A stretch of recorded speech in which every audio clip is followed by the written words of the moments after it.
Today, Gary Lineker strikes a deal with the BBC to get back on air. Should we relax migration rules to fill job vacancies? And does the government spend too much on management consultants? This is Politics Live.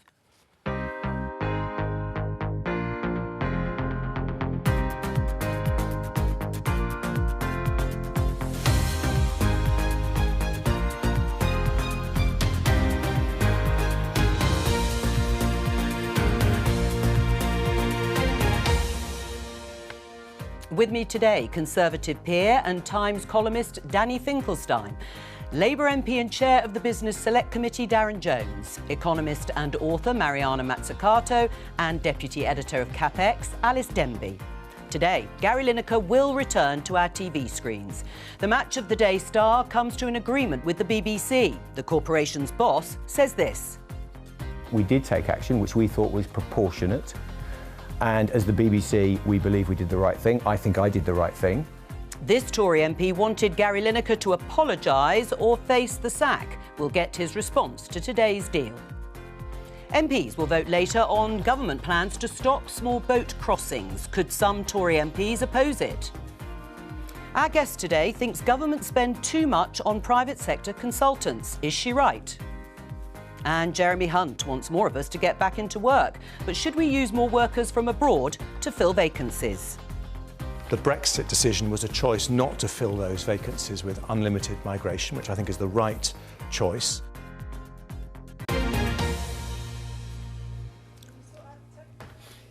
So let's start with the story that has rather dominated the weekend's news cycles. Here's the headline. Lineker to return to air this weekend after BBC deal reached. Yes, Gary Lineker will return to presenting duties this weekend after being taken off air on Saturday for breaching the corporation's editorial guidelines on impartiality. This follows his tweet, which criticised the language that was used by certain Conservative MPs in relation to small boat crossings. My question to open the show, starting with you, Danny Finkelstein, is has the BBC caved in to Gary Lineker? Well, it has, but I don't think it had any choice. They clearly got themselves into a big fight with him they weren't going to win. If I put the question this way, would it be all right if the presenter of the Match of the Day decided they wanted to be very identified as a right-wing Conservative who was continually making political tweets? Would we want that? Well, you can see how difficult the question is. Maybe we would, maybe we wouldn't. Match of the Day presenter falls right on the line. It was reasonable for the BBC to decide they didn't want him to be so political and to include him in their rules. Perfectly reasonable. But they could also have not done that.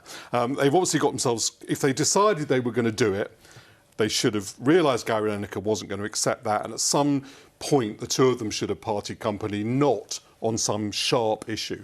This way, I think basically the BBC has damaged itself. I think Gary Lineker has obviously managed to establish his opinion, but he has to reflect he's also damaged the organisation because he's humiliated them. You know, I don't think anyone's better off at the end of it. Darren, what's your thought? Has the BBC caved in to Gary Lineker?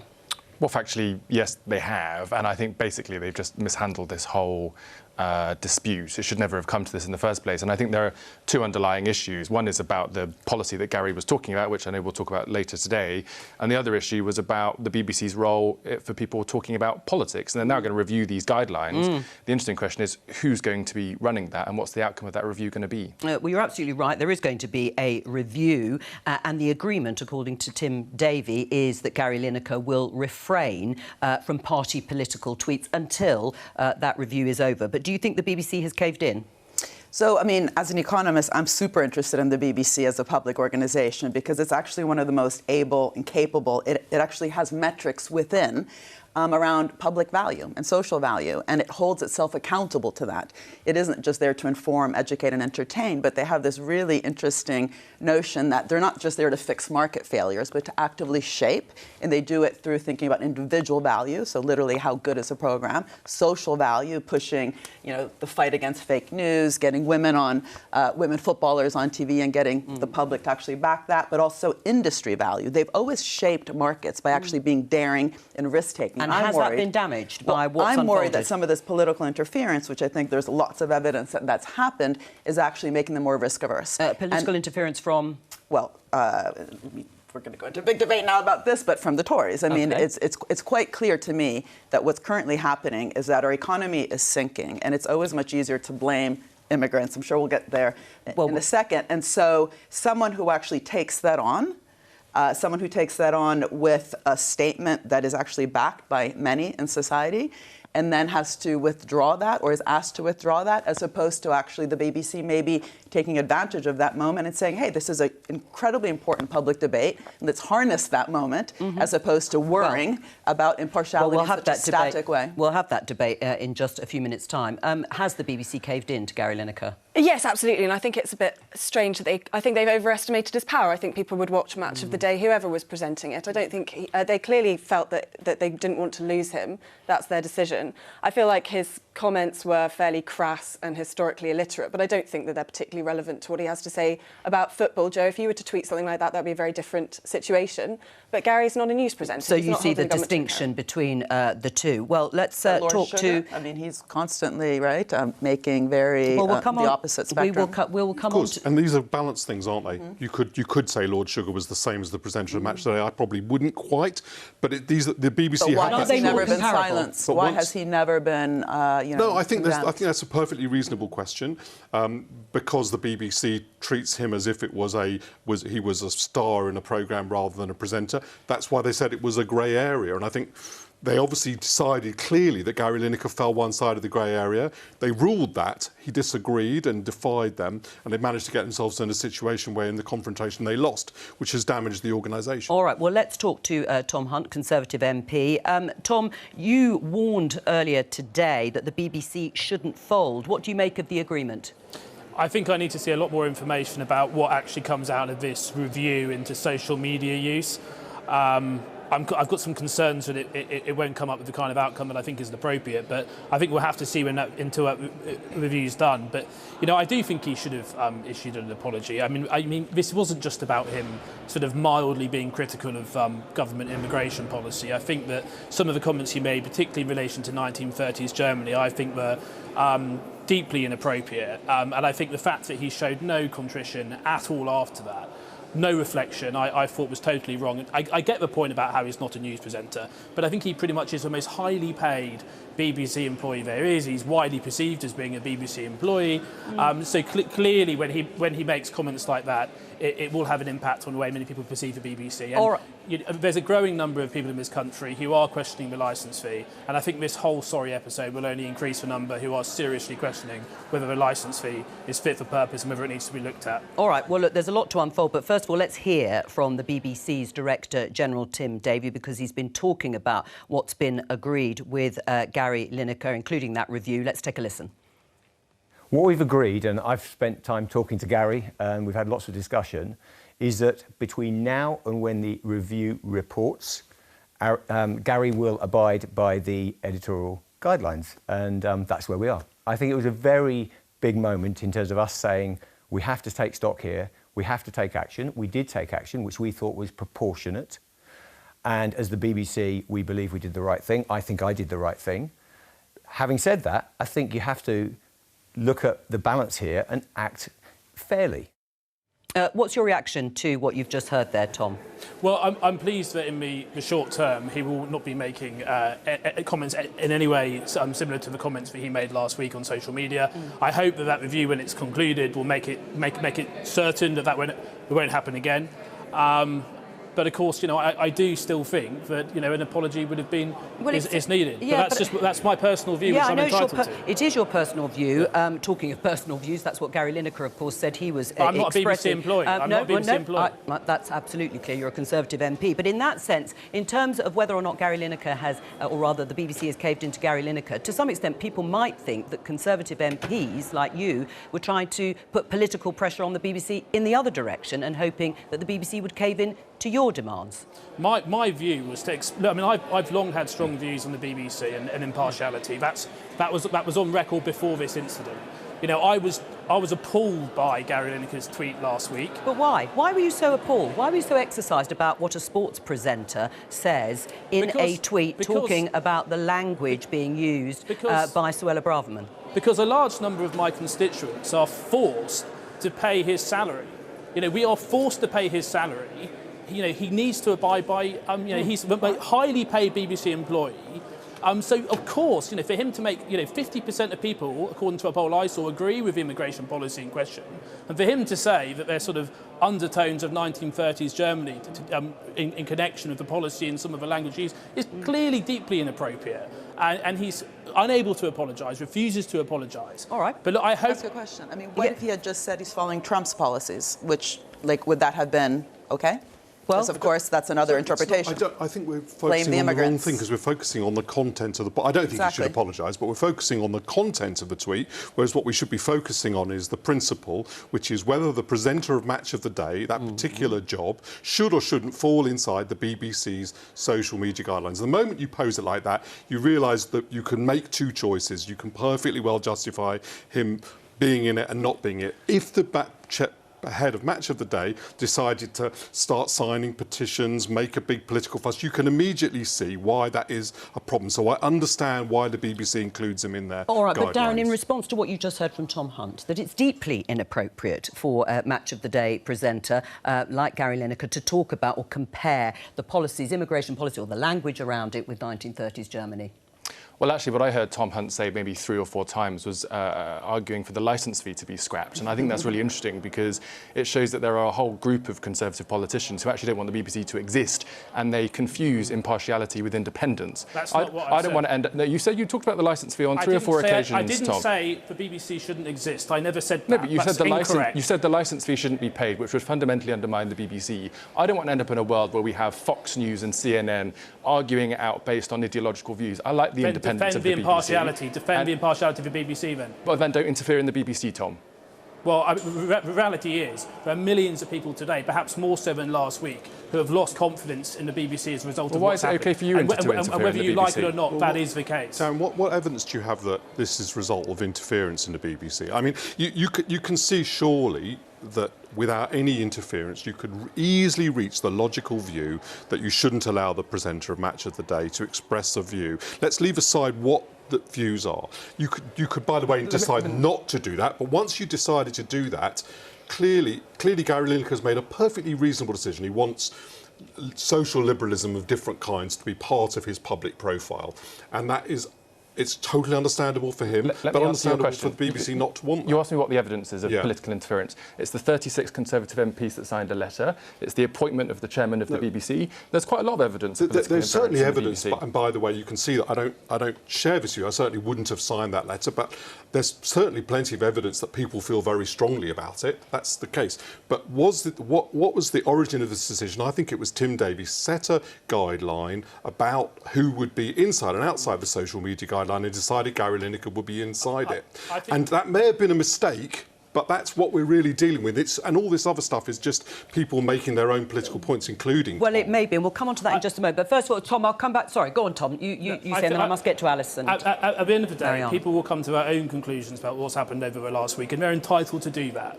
But what a lot of people can see is the BBC cutting valuable local radio content, which a lot of my constituents get a lot from, and they can see people on huge wages, eye-watering wages, who feel as though, paid for by a taxpayer, who feel like they can act with impunity when it comes to some of the comments they make. And I'm saying this, not just moderately intervening in a political debate, but making deeply offensive comments that are essentially branding almost half the country, according to one poll last week, as being in somewhat sympathetic towards fascist rhetoric. All right. And it's completely inappropriate. Mariana? Well, I just back what Darren has just said, that what we've heard is that there's an agenda out there about the BBC. Forget whether it's correct or incorrect. This Lineker tweet has been used to go after that agenda. And I think, Danny's correct that if we actually then talk about the content of the tweet, then let's not talk about the 1930s. What he, by the way, was talking about was not that it's similar to 1930s policy, but the narrative, the language. But that in itself is deeply offensive. Okay, but anyway, but obviously that's not even your point. Your point is that you are, I don't know if it's jealous about Lineker's salary or what it is, but you keep talking about his salary. That's a whole other conversation. It has nothing to do with this, point right now. What we're talking about is whether a presenter on a sports program is allowed to put out a tweet which has to do with for by the taxpayer. Yeah, but you keep coming back to that. So why don't you just think about that and have a debate about that somewhere else, but not use a tweet to kind of surf on that to go after what sounds like is, a long-standing agenda. Alison? But I do think the two things are related. This is essentially an employment dispute about whether he's breached the terms of a contract, about what he can and cannot tweet. And the reason why it's dominated the news cycle, while it's been blown so totally out of proportion, is, as Tom said, because his salary is paid for by the taxpayer. That's why people care, and he does extremely well out of it. Taxpayer compared to what, though? I mean, look at the revenue that particular program brings in because of his star quality. You talked about stars, as though Lord Sugar is less of a star than Gary Lineker. No, you can make the decision that all the people but the who star work quality for the BBC... brings revenue to the BBC, so you can't just talk about someone's salary. It's not unreasonable to argue that the BBC has a lot of sports presenters. Gary Lineker's only one of them. It's not unreasonable for the BBC not to want all the sports presenters on the BBC to be politically engaged in public controversy. And the content of it, right, or the fact that you may disagree or agree with Tom Hunt's view about the BBC or who the identity of the chairman is, all these are side issues. The central question is, do we want to allow sports presenters to have a political profile or not? Now, you can certainly argue that either way. I'm not dogmatic about it. I don't think it was unreasonable the decision the BBC reached. All right, and then he has to abide by it. But let's just talk briefly about the language, because actually former Chancellor George Osborne yesterday told Andrew Neil on Channel 4, personally, I think some of the language used on immigration by some Conservatives, not all, is not acceptable. Do you agree with him? I do agree with that, yes, I absolutely agree with that. I think that Gary Lineker was incorrect using the 1930s. I think the immediate you step into that is stepping into a lot of ahistorical analogies, and it's very provocative. But I'm certainly very concerned about it, and frankly, the overstatements of the Home Secretary are more important than the overstatements of Gary Lineker. So I am concerned about that, and I think it undermines, our status as a welcoming country to use language of that kind. Right. Well, Tom, are you sympathetic to that view? Because there will be people, just like George Osborne, and you've just heard Danny Finkelstein, perhaps referring to the sort of dehumanising language, which is what Gary Lineker was referring to, and that actually there are similarities with language that has been used, whether you find it offensive or not.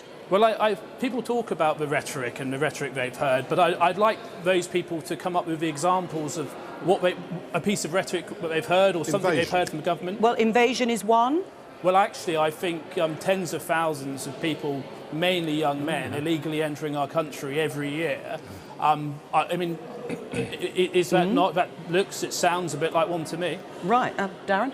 I mean, look, this is because the CCHQ, the Tory head office, has been telling its MPs to use these lines because they're using it for political division. I've been because saying they this think, for 3 years. Well, you've been saying it wrong for 3 years, might I say so, Tom. But view. the Tory MPs are saying this because there's a political decision that this is in their electoral interest to rile up this issue. It's shameful. Is it analogous, though, Darren, with the Richard Sharp, the chairman of the BBC, or are those two completely separate issues? Conservative donor, questions about a conflict of interest over the loan that he's accused of arranging on behalf of Boris Johnson, who appointed him. Well, there's a separate issue, but it brings into the same question the role of politics and interference at the BBC, as I've already mentioned. And Richard Sharp's appointment is not just subject to a select committee review, but other investigations. And of course, this whole thing is deeply unusual. It probably shouldn't have happened in the first place. All right. Gavin Davies was chairman of the BBC, obviously. I mean, there are big questions, by the way, about the Boris Johnson incident, no question about it. But Gavin, it is quite often. Chris Patton was chairman of the BBC. Marmaduke Hussey was chairman of the BBC. So it's quite common They weren't doing deals with prime ministers. No, that's a different matter. I agree with you. That is a different matter. Yeah. I think that is a different matter. Let's have a look at this headline in terms of the bill that is coming back to the House of Commons this afternoon, the illegal immigration bill. Caroline Notes, Conservative MP, says, I'm horrified by migrant bill and will vote against it. Will you, Danny? I certainly concede. I don't think I'll be voting against the second reading because the Lords doesn't do that anyway. But secondly, I think the principle of trying to do something about it is right, but I can imagine voting against it on several of the issues. I'm concerned about safe passage. I'm concerned about children and children detention. And I'm concerned, and this is a bit more central, about the issue of appeal. That's a bit more of a difficult question to work out. But there are certainly substantial questions I've got about the bill. Oh, well, let's just show you the headline. The Observer, former Home Secretary Priti Patel, also has concerns about child refugees and whether or not they'll be detained or deported under small boats plan. Are you concerned about that, Tom? Should child refugees be deported and detained? Detained and deported, I should say. Well, I think it's pretty clear that unaccompanied children or unaccompanied minors, they will be looked after by local authorities. So unaccompanied, they won't be detained. That isn't what's going to happen. When they reach 18, though, that obviously they're an adult at that stage, so it's different. All right. But in terms of families coming, I mean, the issue is, though, if we had a different policy for families as to, say, single men or whatever else. I mean, but the danger there would be that the people smugglers would actually specifically target those families, and they'd be more likely to go on these dangerous crossings as a result. So ultimately, though, I don't think that would be a wise thing to do. Tom Hunt, thank you very much for joining us. You wanted to say Well, I something, was just Marion? going to say that, I mean, one thing we haven't mentioned is just the disaster that Brexit has been on this front. I'm not talking about the economy quite yet. So the Dublin 2020 system, which then, due to Brexit, we backed out of, has actually made this whole territory much more messy. And we should remember that the UK was actually the lead signatory on all these different conventions, right? So the UN Declaration of Human Rights, the European Convention of Human Rights, the 1951 UN Convention of Refugees.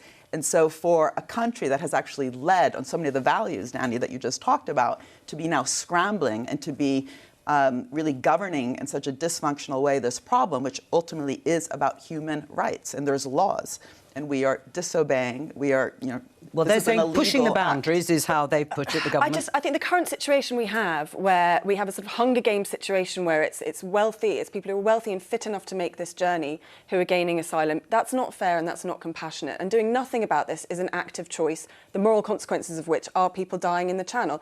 I'm not saying that there are not problems with this bill. I thought it was very disturbing that the Chancellor was unable to say yesterday on Laura Kuenssberg whether this would involve detaining children.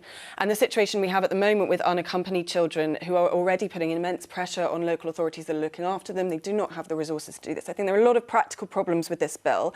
But I do think that the status quo is not acceptable. And I think it may well be that the only way that you can break this link between coming here illegally and gaining asylum is to make it so that is not possible. But even just the words gaining asylum, you have a right to asylum. Yeah, but and, this assumption that it's Hunger Games and all these fit people that are running over that's here. That's fine, that's true. Just the language that we're using is profoundly wrong. But, sorry, I should have let you finish. No, it's okay. I apologise. I'm done. I apologise. 100 million people have that right, and that's what worries me. So I'm not saying I have the solution to this, but the more you study it, the more you realise how intractable it is. We've got a commitment now, in which we signed up to, and you're right, we were the leader on. I don't see how we deliver that commitment, and that's a big problem. And what is your remedy? I mean, apart from criticising the government, which of course is your right, you're the opposition. But what is your plan? Is it just to leave it to the Conservatives and hope it's all gone away by the time of the next election?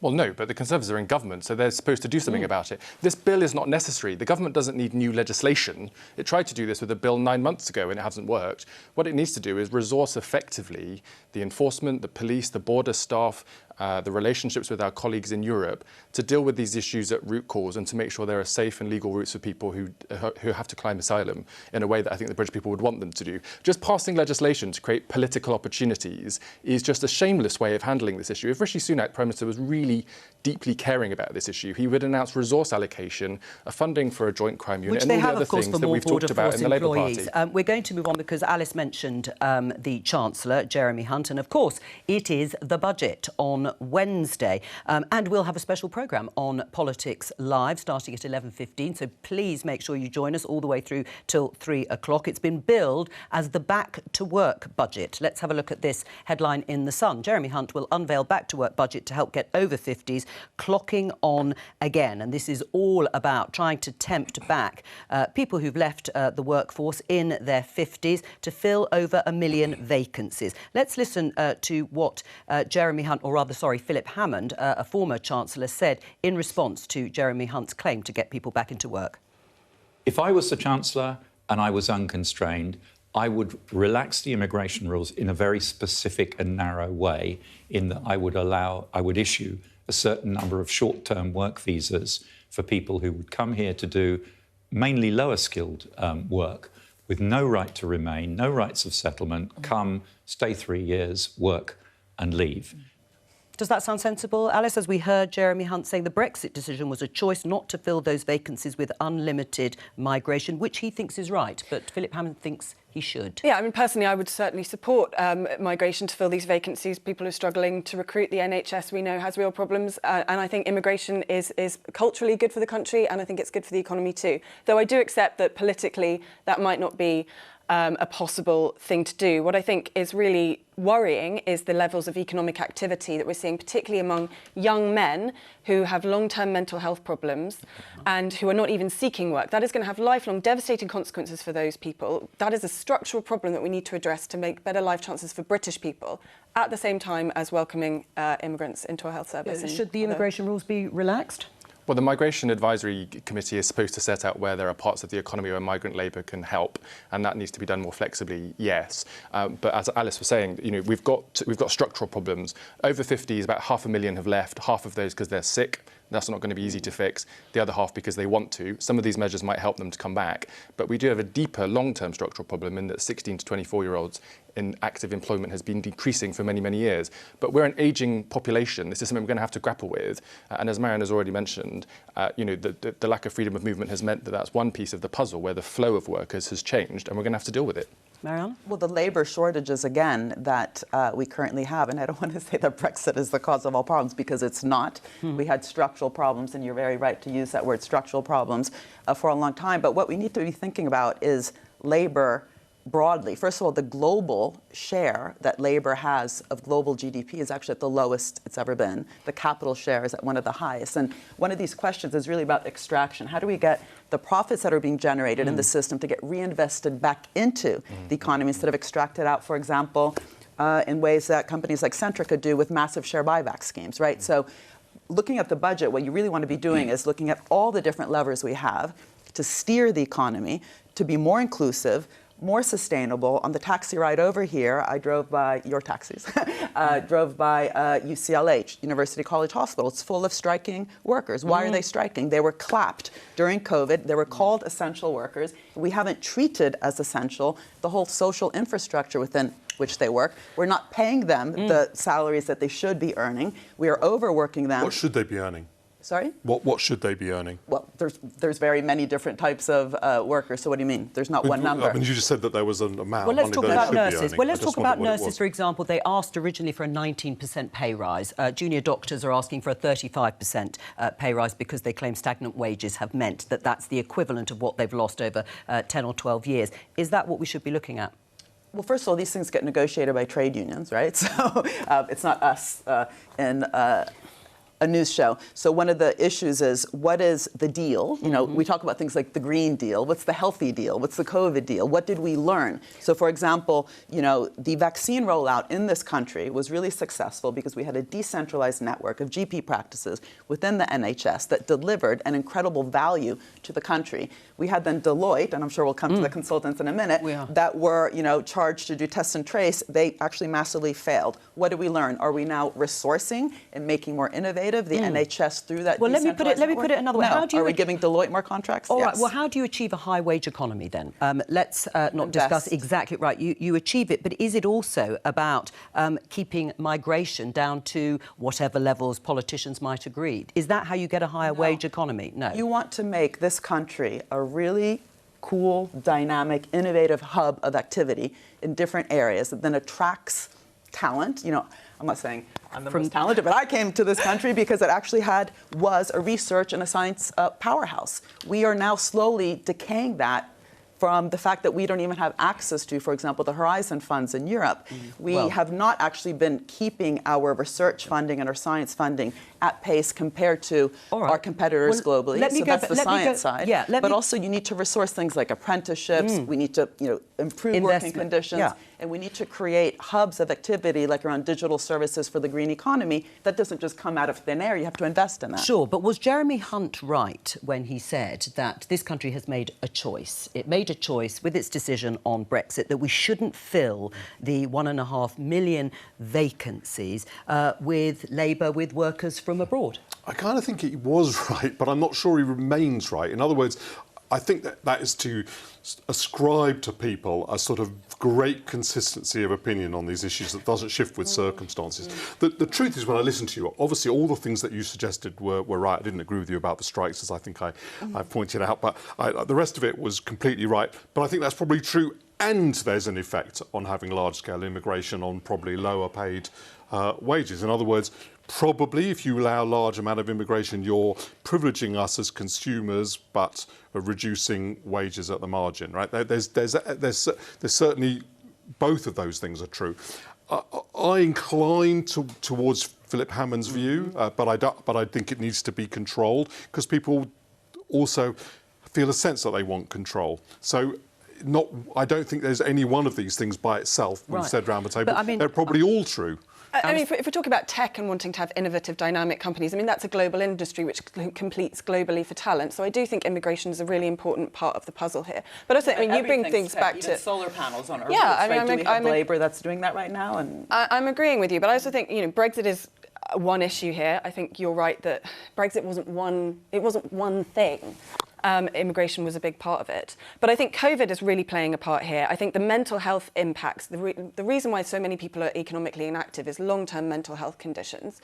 This has been a huge problem in our society for a long time. Mental health has been a kind of Cinderella service in the NHS, and we were supposed to have parity of esteem. But I think the response to COVID, which clearly prioritised physical health over the mental impacts of lockdown, shows that this parity of esteem doesn't exist at all. And I think that's well, you're nodding. Where do mental health problems come from? I mean, obviously all sorts of different areas, but when we under-resource the social fabric of society, including in really specific things like youth centres in our communities, where young people don't have a place to go, and a lot of the crime that has been experienced even just in London, if you look at the knife crime epidemic, you can't just police your way out of that. You need to look at the social and economic determinants of all these inequities. I mean, Darren, how would you, you're the chair of the Business Select Committee, so you're dealing with these sorts of issues on a weekly basis. How do you plug gaps in the workforce and taking on the issues that Alice has said about long-term sick, given Keir Starmer has committed to the Labour Party saying days of cheap labour are over? So look, we've been looking at this for many months on the Select Committee with our labour market inquiry, which we've just about finished, and it's a difficult problem.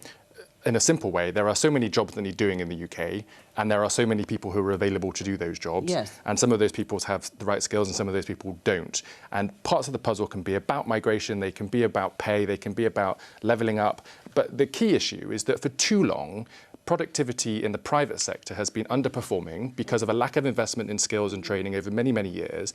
That's resulted in a reduction in the level of tax coming into the Treasury to help resolve the pay disputes in the public sector. You need a whole of government approach to this that recognises it's not an easy fix with one budget. It's a long-term problem where, as a consequence of Brexit, which has accelerated these problems, you need a long-term strategy from government, as Keir Starmer calls them, missions in the economy. Right. Is Jeremy Hunt, though, doing the right thing? He's going to announce a package to sort of tempt over 50s back into the workforce. I don't know what he'll do or announce, whether he'll relax any of the immigration rules to plug those gaps now. Is that the sort of strategy you want to see? Well, I've not seen the detail, but it'll be one part of the answer, but it's not the only answer. And if the government really wants to get a grasp of this, it's going to have to show a much longer-term strategy that deals with the fundamental problems around work, pay and investment in training. Do you know, when you ask ministers who's responsible for in-work training and adult education, there's 5 of them, and they all point at each other when they say it's someone else's fault. Someone has to get a grip of this in government. If it's a priority, the government will say so. And does it need to be a priority? Clearly, industrial growth needs to be a priority, absolutely it does. And clearly, lots of things that we've talked about can work. I'm just saying that doesn't necessarily mean we don't need to have immigration control, because I think we need to have both those things. Mariam? Well, just to pick up on the concept of missions, I actually wrote a book called Mission Economy, A Moonshot Guide to Changing Capitalism. I've been talking to the Labour Party for some years about this. And what missions are is it's a way to have a goal, like reducing the digital divide to zero, having net zero cities, and so on, that actually require a lot of different sectors and businesses to work with government to achieve. So we need to really go beyond this ideology that it's either the state or it's a private sector, that intersectoral investment to actually achieve a goal. That could spur growth. But if in the meantime we have a private sector which has gotten used to just receiving kind of, handouts, subsidies, guarantees without any conditions attached, like Biden has just done with the CHIPS Act, where $350 billion or whatever it is to the semiconductor companies is conditional on not using it for share buybacks, greening your supply chains. Childcare, investing in working conditions or better working conditions. Well, and it's not about micromanaging them, but it is about getting a good negotiation organization of public and private working together with a fair deal on really difficult challenges. It's interesting that you bring up the sort of tension between private, whether one is bad or good, private or public, because you deal with this in your latest book, and this is about management consultants. Just to give you the sort of backdrop to this week, though, first of all, I'll just show you strikes continue. Junior doctors, we've talked about, also civil servants to strike. This is on Budget Day. Around 133,000 members of the Civil Servants Union are striking over ongoing row on pay and conditions. Now, there has been a cloud, to some extent, hanging over the civil service for the last few years, with Boris Johnson's plan initially to cut 91,000 jobs. That has been dropped by Rishi Sunak, but there is still a drive to look at efficiency savings, which could mean large numbers of jobs at risk. Now, you look at this issue, Mariana, in your book. You've said that over-reliance on consultants wastes taxpayers' money and infantilises civil servants. But you've just said there needs to be a balance between the two. Yeah, well, first of all, that word, infantilises the civil servants, was from one of your colleagues, Danny, Lord Agnew, who, on the back of the amount of money that this government was spending on both COVID and Brexit previous to that, just said, oh my God, what are we doing? Why aren't we actually investing within the civil service?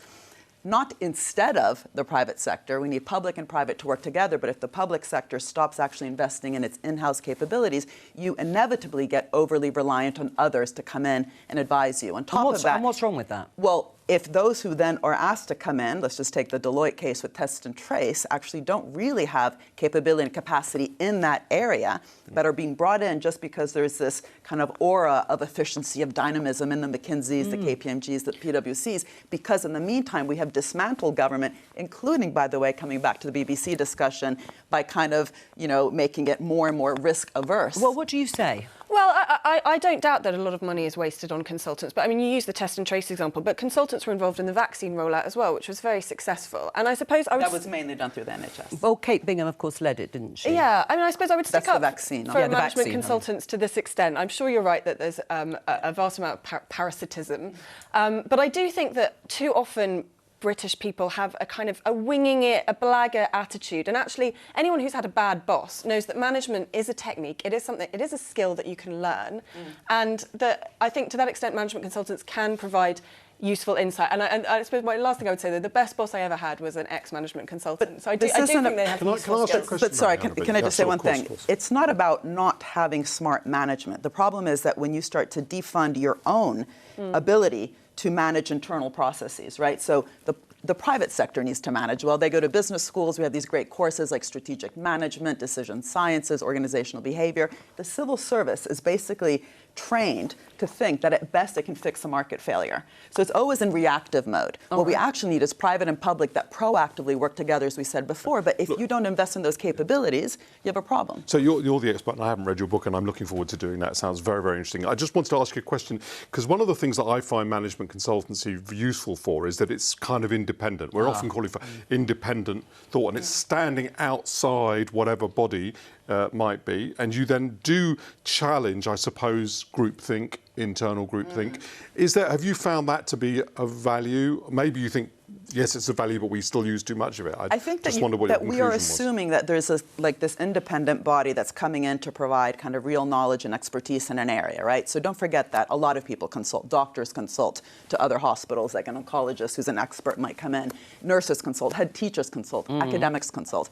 We're looking at an industry where the fundamental business model is actually problematic because, first of all, there's a big conflict of interest. There's no incentive to make your client, in this case, a government, for example, to be more capable and independent, because then you're not going to get another contract. The other thing is the lack of transparency. In South Africa, for example, Bain was accused because it was on both sides of the street. We often have, but also McKinsey has been accused of this, for example, consulting with Eskom, a state-owned enterprise, at the same time that you're consulting with the Treasury, which in theory is supposed to be regulating Eskom. But hang on, Mariana, you say that there haven't been attempts. Ironically, it was Dominic Cummings, actually, the former Chief of Staff for Boris Johnson, who set up a unit inside Number 10 called Crown Consultancy that was intended to do what you are suggesting, which is actually look at the value and reduce the number of management consultants. But in fact, what happened recently in the Financial Times, UK government scraps in-house consultancies as departments prefer Big Four. In the end, Dominic Cummings tried to do the sort of thing that Mariana was talking about and try and train in-house and reduce the cost, and it didn't seem to work. No, it didn't. And a key issue for me, as the chair of a select committee in Parliament, is accountability for the outcomes of the advice that's given. Right. Officials and ministers are accountable to Parliament for the use of public funds and their decision making. When they use these external agencies, often they can't tell us who's advising them or on what basis. I tabled a parliamentary question, I think maybe 2 months ago, just asking the government, how much have you spent on McKinsey in the last 6 months? Management consultancy. Management consultancy, there are others available. The government has not answered my question. And I can't call McKinsey in and say, what advice did you give and on what basis did you come to that conclusion? And is that good for taxpayers or not? Right, but I mean, the point is outcomes probably for most voters is what's important, isn't it? As well as the cost and the value. I mean, what about Danny's point about challenging groupthink? Isn't that the idea? Wasn't that the point of having outside agencies? Can I add a question to that? Which is, why do business... this is a genuine question as opposed to a challenge. Why do businesses use consultants then? We also tackle that. So in other words... the government's using consultants, but businesses obviously find them very valuable. Why do you think that's also a mistake?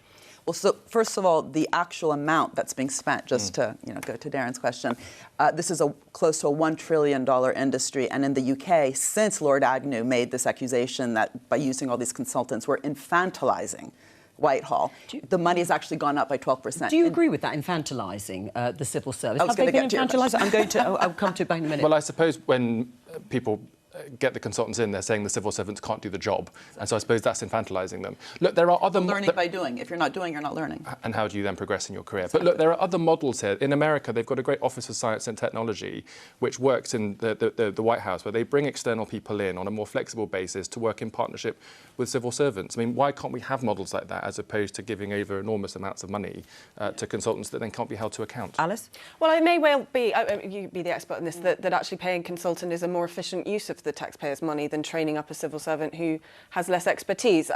It's probably the case in some cases and not in others. I mean, in the book, we go through failure after failure after failure and how unaccountable, actually, the consultants are. Exactly. In Australia, they failed with the climate strategy. Are they getting climate contracts globally? Yes. And coming are to they ever successful? Danny, do you have examples just coming to your question in yeah. terms of the private sector, we also look at that. The subtitle of the book is How the Consulting Industry Has Infantilized Governments, Weakened Our Businesses, and Warped Our Economies.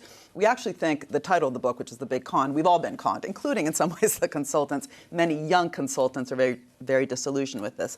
The private sector often needs that rubber stamp of the Deloittes or the McKinseys to actually pass through some controversial decisions to the board. So one of the things that we actually argue is that the private sector should be owning up to the decisions instead of surfing on the consultants for, difficult decisions around downsizing, around share buybacks, but even the ESG and the climate kind of targets today. I can see that argument, but might it be easier, make smooth the path to difficult decisions? Might we get fewer, less bold decisions if you didn't have that kind of external advice? So, as I say, I haven't read your book, and I'm sure you've covered all these things. But the external advice on the side is one thing. What we look at is how it increasingly has gone to the centre of what governments do, and that's the problem. What about independence? This idea that actually are governments trying to distance themselves from making important decisions by handing it over to consultants rather than making some of those decisions themselves? Well, if they are, that's completely unacceptable. I mean, what's the point of being a Minister of the Crown if you're not accountable for making the decisions about implementing public policy? I mean, that would be an insane argument for them to make. I mean, the whole checks and balance that we have in place is that the public's money and the people they elect to make their decisions are accountable for the spending and the performance of their decisions. No, I think that if you get into government, which does look quite likely, you might feel differently about this. we have lots of these kind of arm's length bodies. The OBR, we have the pay review bodies, lots of supposedly independent decision-making bodies that have huge influence. And I mean, minister after minister has sat here and actually said it's the pay review body that makes these decisions, and we're following the recommendations, whether it's true or not. But the best way to attract top talent into government is actually to have missions, to make it an honour I'm going to have just to say live coverage and analysis of the Chancellor's budget on Wednesday. Join me for a Politics Live special from 11:15 until 3 o'clock, and I'll have expertise from across the BBC to explain what it means for you and the nation's finances. But from all of us here, have a very good afternoon. Bye-bye.